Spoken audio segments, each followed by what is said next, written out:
And looks like I've got questions. Amazing. Thank you very Zoom user. much. Thank you very much indeed. Wonderful, Skye. And of course, you have questions. It would be astonishing if you didn't. Let's start with Karen and then Monica and then Zoom user who looks familiar, but he's got a name. Is that Alex? Okay, let's start with Karen. Go ahead, please unmute yourself. Hey, I'm agreeing with you. As I think all philosophers would agree with you, that all humans have a great desire for the transcendent. But I'd like to raise the philosophical question about transcendence being able to be found internally. And I'd like to couch this question in terms of a philosophical counseling scenario, so to speak. Suppose you have a relatively younger person in their life, and they are excited about all their potential in life, that, wow, I could do this, I could do that, I could be with this person, go with that person, I've got my whole life in front of me. And this is just amazing. And I could associate with these people and that culture and that nation, all kinds of possibilities. And compare that to a relatively older person who would say, after going through all the bumps and things of their lives and seeing their own foibles and frailties all their life and the foibles of other human beings, they would say, transcendence, yes, I crave that, but to find it internally, you've got to be kidding. I know my own, limitations and imperfections. They're certainly not the kind of limitless transcendence, if you will, that I crave and that we all crave. And as far as extending it and saying, well, maybe in the larger picture, maybe in society, we could somehow find this. I think an older, wiser person would say the similar kind of thing, like all people or the web. I mean, you've got to be kidding. If you see, and no more is this true than today. We see all people through the internet. We see each other. We see, it's fascinating, exciting, but it's certainly not limitless or something that would satisfy our desire for transcendence. So I guess what my question is just asking in a very philosophical way, kind of questioning the whole premise of existentialism. I wonder if you could try and speak to that a little bit. Okay, I'm not sure if I understand the question. Is it you're saying that you don't think transcendence is relevant? Sorry, is that what you're saying? No, absolutely not. Okay. Transcendence is something that we all definitely want. We all agree with that. Everybody is looking for transcendence. The question is, and I admit this is a very, very divisive question that you might say you could divide all people and philosophers and religions into two camps. Are you going to find that transcendence, that something greater, limitless within? Is it internal or external? That's the question. Oh, okay. Yeah. Well, Beauvoir. So she would say it's really both, but when you're internal, you're not looking for like a kernel or that whatever that acorn is. She talks about how we're a synthesis of our past, present, and future. So, yeah, we're the sum of our past actions. We are who we are, what we're choosing now. But her focus and what she emphasizes is, okay, what's our future? So she is saying, her definition of existentialism is that, the value of the individual is the source and reason for being. So she says we've got to look inwards for, to choose our reason for being here, to choose our meaning in life. But we can really only find it by projecting ourselves towards self-chosen goals. Now, I'm not sure, she says, talks about the limitless sky and everything. I mean, I think she's being quite poetic there, but because she also acknowledges that, there's oppression, there are limits, where she acknowledges our facticity, but she says is that, if we're mutually supporting one another's freedom, then we will have, more space to choose, options within an open future. So I think she's, her focus is much more, outward looking when it comes to transcendence. Transcendence is overcoming the facts of our existence. And, that's not infinite. We can't, like she says, you can't, something like, she talks about crows and, you can't choose to be a crow if you're not a crow, something like that. But, so no, she's not saying you can do anything you want. And I think that's what part of what you're asking, but the focus is external. She's like saying, okay, you can sit there and introspect all you want, but in fact, you're only going to create meaning in your life by going out of yourself, by engaging in the world, by creating relationships with other people, by, going for, walks in nature or whatever it is that you choose. So it's that sort of extrospection that I think that's a word, extrospection, that's, a very important, and that's probably much more of the focus of her idea of authenticity rather than that sort of inward looking. Yes, may I just interpret something Karen said briefly, which she was talking about aging and the perspective, if I'm not mistaken, that Karen is focused on is that as we age, we sometimes have less time, less energy, fewer choices, and more experience behind us than may lie ahead of us. So then the view of transcendence and would be somewhat perhaps lessened or diminished. Okay, that I think is what Karen was also getting at, and okay. So that may be. I'm not being patronizing. You may be too young, Skye, at this stage to have picked up on some of the stuff. What Oscar Wilde said about youth being wasted on the young is a wonderful thing, because when we're younger, we do have more time and more energy and more possibility. So it would be interesting to get an existential perspective on how the process of aging affects our view of transcendence. That might be something to think about in your next book, okay? Well, no, actually, I think about it a lot in this book, and I mean, thank you. But, Beauvoir wrote a 600-page book on old age, and because she struggled so much to come to terms with as she grew older, and she knew that the older we get, the more older people are treated poorly and kind of written off in our society. She says, the aged person is no more than a corpse under a suspended sentence. And she said this was a travesty. She wasn't, advocating for it. And she said it was shocking, how inhuman older people are treated. And, she talks about it in terms of exis and praxis. So adults are mostly praxis because they're transcending, they're stretching deliberately towards those future goals.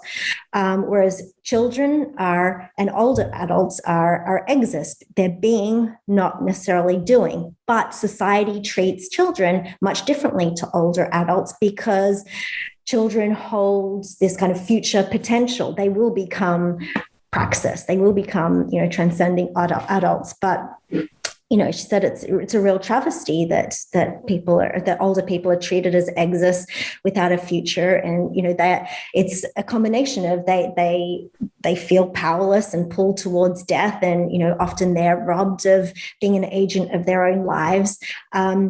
And she says that, we as a society, so it's a combination of things. We as a society need to, stop discriminating against older people and stop treating them as less than human, and recognize, what they do, which is, often they're still working. Often they are looking after kids or doing volunteer work. And even if they're not, even if they're sort of, I forget the technical term, but even if they're much older, we still need to treat them with dignity and respect. And she was, amazed that the people who are creating policies now that are discriminating against older people is kind of self-sabotaging. She's like, those people making the policies and in power are going to become older themselves. But the problem is, in our capitalist societies, it's often the people in power, the ones who are wealthier and in privileged positions, who are able to cushion their own descent into whatever, old age and death. And she says something like, there's only one solution if old age isn't to become a parody of our past selves. And that is to continue projecting ourselves, acknowledge the facticity, acknowledge our aging bodies, but look for those ways to continue being creative, if it's making friends or whatever it is. And she's like, that engagement, despite our bodies, is going to be continually important. And actually, Simone Weil also talks about something like this. And she's like, Socrates, when he was, in jail waiting to, drink the hemlock, he learned to play the lute or some kind of musical instrument, right? And she's like, we all should be like Socrates, not, writing ourselves off before we're actually dead. We need to keep learning.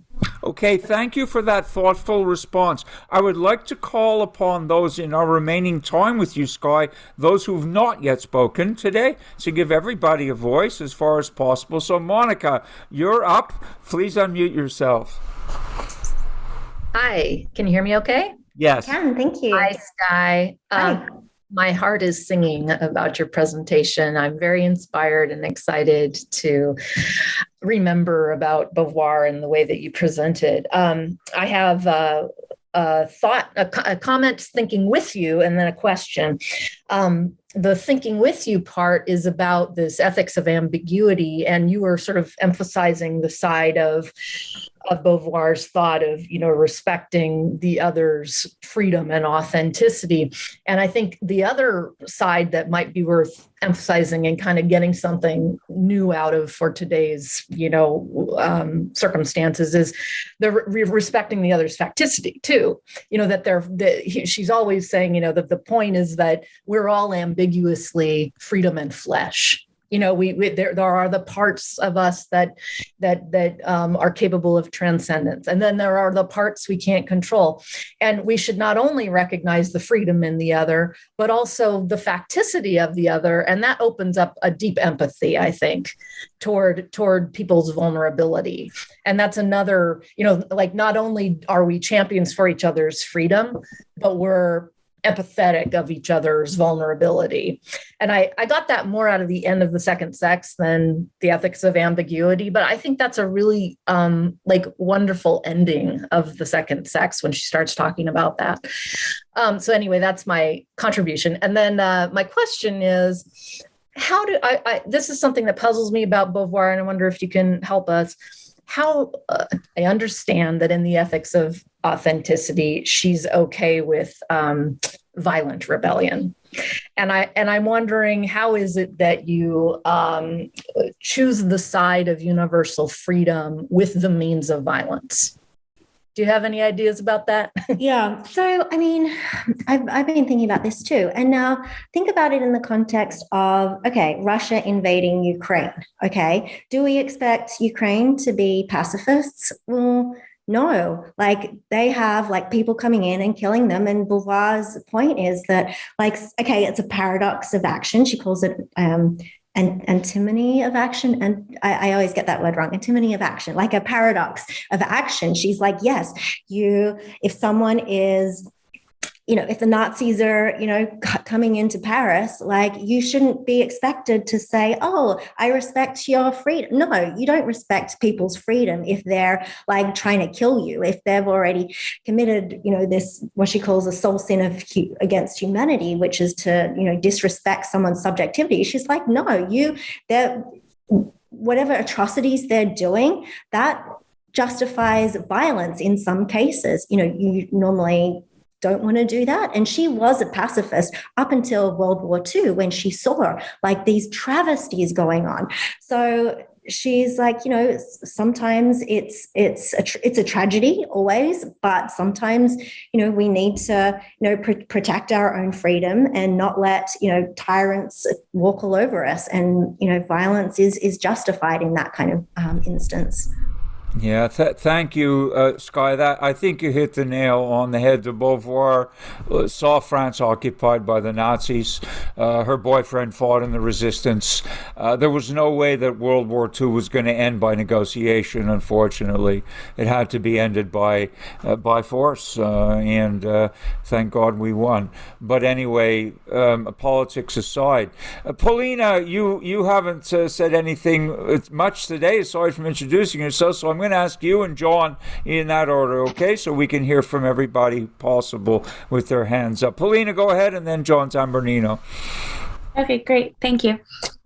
So my question, I guess, is about the extent to which there's a kind of continuity in this concept of authenticity. So like you said, it's not a destination. You don't get this label of achievement. It's a constant becoming.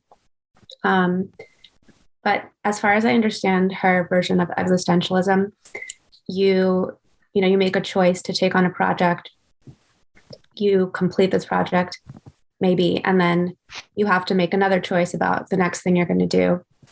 And in that moment, you're completely free to choose something totally different, change course. So there's a sense in which there's a complete freedom at each of these junctures, but there's also a sense in which what you do at any given juncture is conditioned by what you did in the past. And I think you just said in response to one of the questions, you're the sum of your past actions. So I guess I'm wondering to what extent authenticity resides like in each of these moments of action, or whether it can be assessed in terms of some kind of like narrative arc of a life. I think it's a good question. I think I think we would need to look at it in terms of the arc of a life, because we don't exist in these like single moments, although there are possibilities ahead of us at every moment. And in fact, you're right. She says we're the sum of our actions, but we're not only the sum of our actions, we're also our future intentions. And, she's not saying that we should write off our past. In fact, she says, like, if we totally annihilate our past at every second, then we're kind of undermining our future choices, because we're setting this precedent that, oh, okay, well, in the future, this choice, this moment won't matter. And she's like, no, life's not like that. Life is a synthesis of our past, present, and future. And so I think, she would, I think she would go with I think the arc answer is the one. Thank you. That's I like that way of thinking about it. Thank you. Okay, thank you. John, is that Alex out there? I think so. So John and Alex, very quickly, last two questions, and then we need to take a coffee break, okay, before we resume. So please go ahead, John Tambernino, and then Alex Fong. Go ahead. John. Thank you. So Monica said your presentation made her heart sing, and that's the point I want to make. I think authenticity is best understood as what makes our heart sing. And that's not what I'm hearing in Beauvoir's formulation and your interpretation of it. in terms of saying that authenticity is, you're, as I understand what part of what you're saying is discouraging the introspection, thinking one's going to sort of determine one's true nature or human nature and then act accordingly. But what about the entire just historical theme that one finds in Augustine and Rousseau and beyond that, and I'm drawing heavily on Charles Taylor on this in his book on authenticity, that thinks that precisely what one is doing is engaging in introspection and identifying what is sort of deep within oneself and then acting accordingly. And that's what makes the actions and the life one constructs meaningful, is the fact that it reflects a sense of what we've determined is most essential to us and most important to us. So it's not just about sort of acting freely in the sense of having just a radical freedom and being liberated from social convention, but rather being able to ultimately act in a way that, again, it sort of reflects what we're finding in our heart. And practically speaking, that's what truth of counseling, when the person is saying, I'm in a marriage that doesn't feel right, I'm in a job that doesn't feel right, I'm doing something that doesn't feel right. The concern is not just, are they free? They are free. That's why they're being faced with this choice. And what they're struggling with is whether these external actions are aligned to some extent with their internal self. I could go on and on. I mean, it's a large and kind of messy objection I'm presenting, but let me just stop there and see whether I'm correct in at least offering a contrasting position from what you're encouraging. Yeah, thanks for that. I mean, I guess when you say reflects what's deep within their hearts, like, I guess I'm struggling to understand. Okay, so what is that, thing in your heart that you're comparing it to?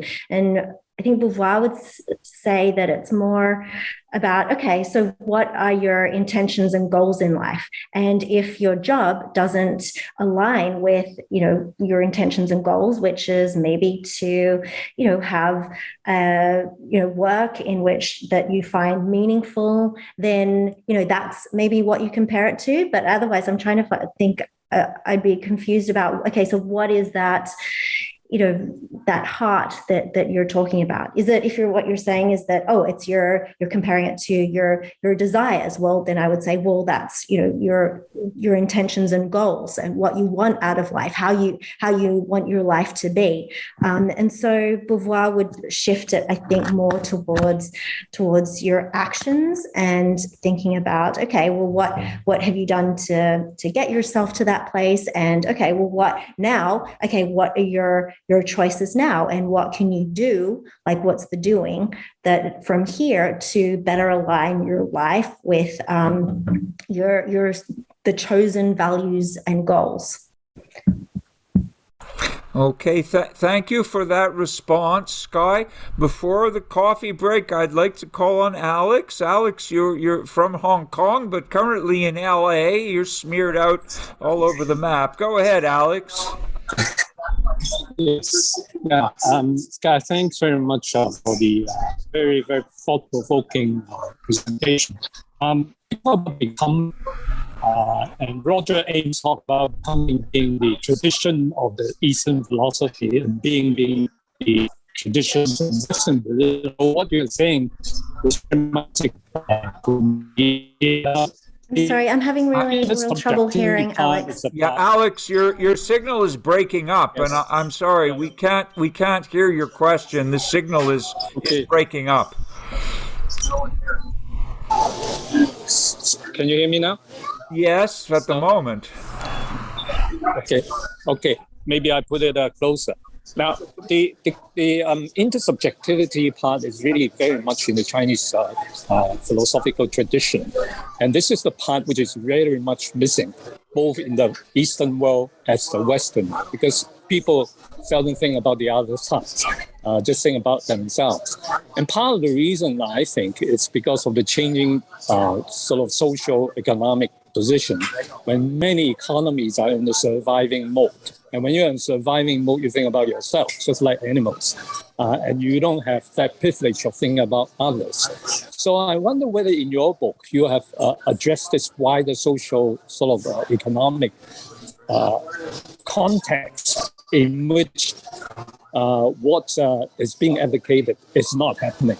And I'm sorry to say that it's not happening. So are you addressing this in your book? That's the question.